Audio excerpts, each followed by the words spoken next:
दोस्तों आदित्य 11 एकदम सुरक्षित तरह से लॉन्च हो चुका है, जहां इसरो मिशन के कॉम्प्लेक्स में 200 से ज्यादा वैज्ञानिक चंद्रयान के विक्रम लैंडर के रिसर्च मिशन में लगे हुए हैं। तो वही वैज्ञानिक की दूसरी टोली सूरज को मुट्ठी में करके इतिहास रचने की कोशिश में लगे हुए हैं। तो आखिर कैसे सूर्य के पास पहुंचेगा भारत का ये स्वदेशी सूरजयान, और क्यों छूट रहे हैं इस मिशन के कंट्रोल करने वाले वैज्ञानिकों के पसीने, और क्या इसरो के इस स्पेस क्राफ्ट को निगल सकता है उबलता हुआ सूरज, ये सब कुछ जानने के लिए बने रहिए इस वीडियो के अंत तक। तो दोस्तों स्पेस साइंस की दुनिया में भारत ने आज एक और इतिहास रच दिया है। भारतीय स्पेस एजेंसी इसरो और सौर mission Indian solar mission Aditya 11। तो दोस्तों खुशी की बात यह है कि हमारा आदित्य 11 सुरक्षित लॉन्च हो गया है, जिसे भारत चंद्रयान 3 के सफलता के 10 दिन बाद ही एक बार फिर से इतिहास रचने की दिशा में उड़ान भर चुका है। आज 2 सितंबर के दिन सुबह के 11:50 पर आदित्य 11 मिशन को लॉन्च किया गया। भारत का यह अंतरिक्ष यान पृथ्वी से पूरे 15 लाख किलोमीटर की दूरी पर जाकर सूर्य के गहरे राजों से पर्दा उठाएगा। और जब से इसरो ने यह ट्वीट करके अपने सूर्ययान मिशन के बारे में बताया है, तब से पूरी दुनिया के स्पेस एजेंसी में हड़कंप मच गया है, और वो भी सोच रहे हैं कि हम भी कुछ बड़ा करके दिखाएं। तो दोस्तों आदित्य 11 की बात की जाए तो यह भारत की तरफ से सूरज को स्टडी करने के लिए भेजा जाने वाला पहला स्पेस मिशन है, और धरती से बाहर निकलने वाला 5वां मिशन है। और इससे पहले इसरो चंद्रयान 1, मंगलयान, चंद्रयान 2 और चंद्रयान 3 जैसे मिशन को पृथ्वी की कक्षा से बाहर भेज चुका है। उसमें से 3 मिशन सफल हुए हैं, जिसमें से चंद्रयान 2 मिशन असफल रहा था। PSLV C-57 रॉकेट के जरिए आदित्य 11 स्पेस क्राफ्ट ने उड़ान भरी है, जो 120 दिन के लंबे सफर पर निकल गया है। और यह करीब 4 महीने बाद यह पृथ्वी से 15 लाख किलोमीटर दूर सूर्य पृथ्वी के लैग्रेंज बिंदु पर पहुंचेगा, जिसे 11 पॉइंट कहा जाता है।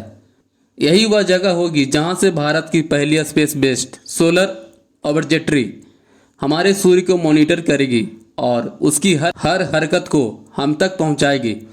खास यह है कि 120 दिनों में आदित्य 11 स्पेस क्राफ्ट जो दूरी तय करेगा वह पृथ्वी और सूरज के बीच की दूरी का सिर्फ 1% है।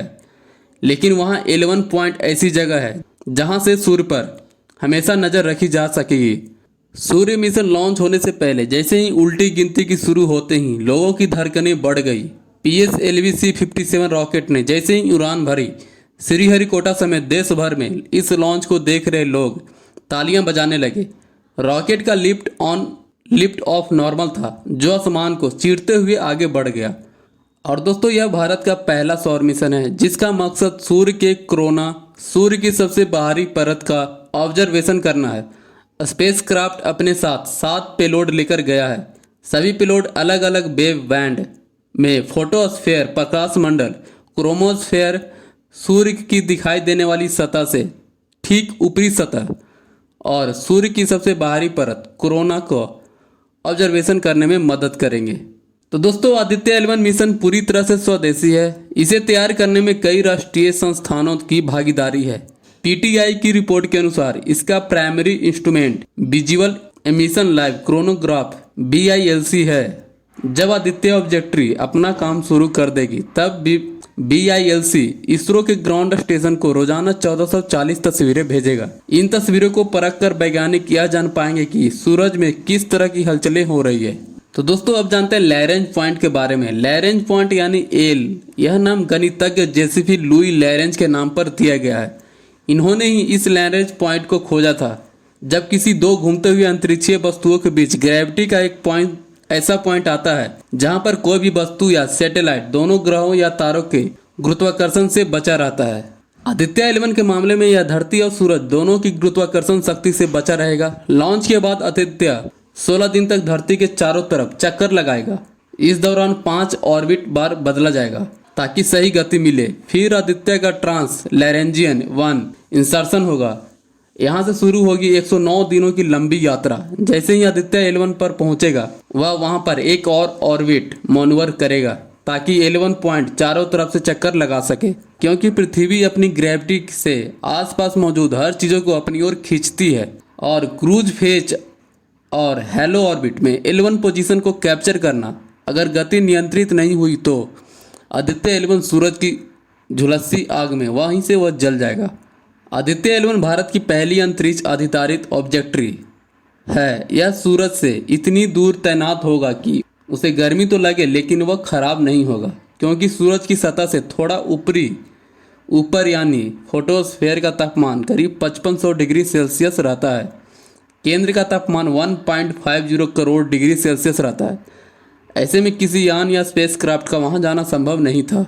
अब हम बताते हैं आपको कि आदित्य 11 स्पेसक्राफ्ट वहां जाकर क्या करेगा, क्या क्या खोज करेगा। तो सौरमंडल तूफानों से आने वाली की वजह, सौर लहरों और उनका धरती के वायुमंडल पर क्या असर होता है उसकी खोज करेगा, और आदित्य सूरज के कोरोनों से निकलने वाली गर्मी और गर्म हवाएं की स्टडी करेगा, सौर हवाओं के विभाजन और तापमान की स्टडी करेगा और सौरमंडल को समझने का भी प्रयास करेगा।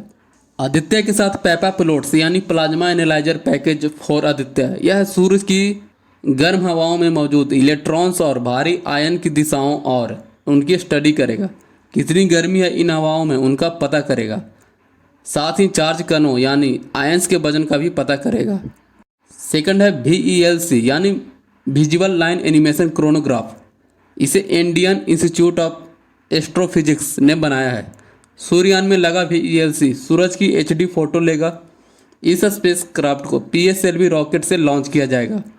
इसे पेलोड में लगा कैमरा सूरज की हाई रेजोल्यूशन तस्वीरें लेगा, साथ ही स्पेक्ट्रोस्कोपी और पोलैरिमेट्री भी करेगा। तो अब हम लास्ट आपको बता दें कि सूरज की स्टडी क्यों जरूरी है इस मिशन में। सूरज हमारा तारा है, उससे ही हमारे सौरमंडल को ऊर्जा यानी एनर्जी मिलती है। इसकी उम्र करीब 450 करोड़ साल मानी जाती है। बिना सौर ऊर्जा के धरती पर जीवन संभव नहीं है। सूरज की ग्रेविटी की वजह से ही हम इस सौर मंडल पर सभी ग्रह टिके हुए हैं। सूरज का केंद्र यानी कोर में न्यूक्लियर फ्यूजन होता है, इसीलिए सूरज चारों तरफ आग उबलता रहता है और वह उसी तरह दिखता है। सूरज की स्टडी इसलिए ताकि उसकी बदौलत सौर मंडल के बाकी ग्रहों की समझ भी बढ़ सके। सूरज की वजह से लगातार धरती पर रेडिएशन, गर्मी, मैग्नेटिक फील्ड और चार्ज पार्टिकल्स का बहाव आता है। इसी बहाव को सौर हवा या सोलर विंड कहते हैं। ये उच्च ऊर्जा वाली प्रोटॉन्स से बने होते हैं। सोलर मैग्नेटिक फील्ड का पता चलता है जो कि बेहद विस्फोटक होता है। कोरोनल मास इंजेक्शन CME वजह से आने वाले सौर और तूफान से धरती को कोई तरह का नुकसान न हो और नुकसान की आशंका बनी रहती है। इसलिए अंतरिक्ष के मौसम को जानना जरूरी है। यह मौसम सूरज की वजह से बनता और बिगड़ता है। तो दोस्तों आदित्य 11 से जुड़ी सारी बातें मैंने आपको इस वीडियो में बता दिया हूँ और पूरी जानकारी मैंने इस वीडियो में आपको दे दिया हूँ। पूरी वीडियो देखकर आप समझ जाएंगे। तो दोस्तों आज की वीडियो में सिर्फ इतना ही। आई होप कि आपको वीडियो पसंद आया होगा। वीडियो पसंद आया हो तो वीडियो को लाइक कीजिए, शेयर कीजिए और कमेंट कीजिए और अपना ओपिनियन क्या है हमें बताइए। और चैनल पर नए हो तो चैनल को प्लीज़ सब्सक्राइब कर लीजिएगा, बेल आइकन को प्रेस कर लीजिएगा। चलिए मिलते हैं अपने नेक्स्ट वीडियो में, तब तक के लिए take care, bye bye and जय हिंद, जय भारत।